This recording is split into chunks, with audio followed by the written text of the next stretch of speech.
கர்த்தருடைய நாமம் மகிமைப்படுவதாக. இந்த புதிய நாளுக்காய் கர்த்தரை நன்றியோடு ஸ்தோத்திரிக்கிறேன். இந்த புதிய நாளின் தியானத்துக்காய் எடுத்துக்கொண்ட வசனம் பிரசங்கி 3வது அதிகாரம் 12வது வசனம்.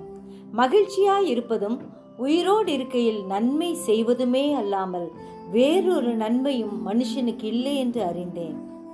தேவனை விட்டுவிட்டு உலக வாழ்க்கையை தேடி ஓடும் வாழ்க்கை பயனற்றது என்பதை உணர்ந்து சாலமோன் ராஜா இந்த பிரசங்கியை எழுதியிருக்கிறார். சூரியனுக்கு கீழே நடக்கும் காரியங்கள் எல்லாம் மாயையும் மனதுக்கு சஞ்சலமாய் இருக்கிறது என்பதை உணர்ந்து மெய்யான வழியை பற்றி கொண்டு நடப்போம்.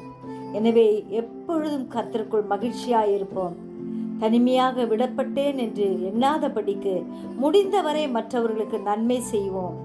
ஏனென்றால் அதை தவிர வேறொரு நன்மையும் மனுஷனுக்கு இல்லை என்பதை சாலமோன் போல நாமும் உணர்ந்து செயல்படுவோம்.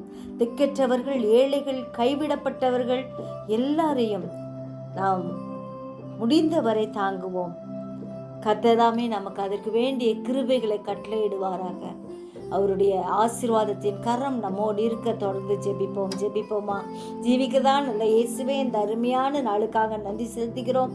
எப்பொழுதும் மகிழ்ச்சியாய் இருக்க கர்த்தர் கிருபை செய்யும்படியாய் கெஞ்சுகிறோம். ஆண்டவரே அப்பா, நீர் எங்களோடு கூட இருக்கிறபடியால் நன்றியோடு ஸ்தோத்திரிக்கிறோம்.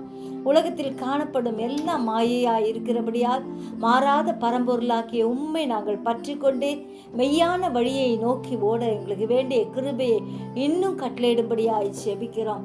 நீர் கொடுத்திருக்கும் இந்த காலத்தில் உமக்காய் வாழ ஆண்டவரே அநேகருக்கு உதவி செய்கிறவர்களாய், ஆண்டவரே ஏழைகளுக்கு ஆண்டவரே நாங்கள் இறங்குகிறவர்களாய், உதவுகிறவர்களாய் எங்களை மாற்றும்படியாய் ஜெபிக்கிறோம் ஐயா. கைவிடப்பட்ட ஒவ்வொருவருக்காகவும் ஜெபிக்க எங்களுக்கு கிருபை தாரும். உம்முடைய கரம் எங்களை ஒவ்வொருவரையும் வழி நடத்தட்டும்.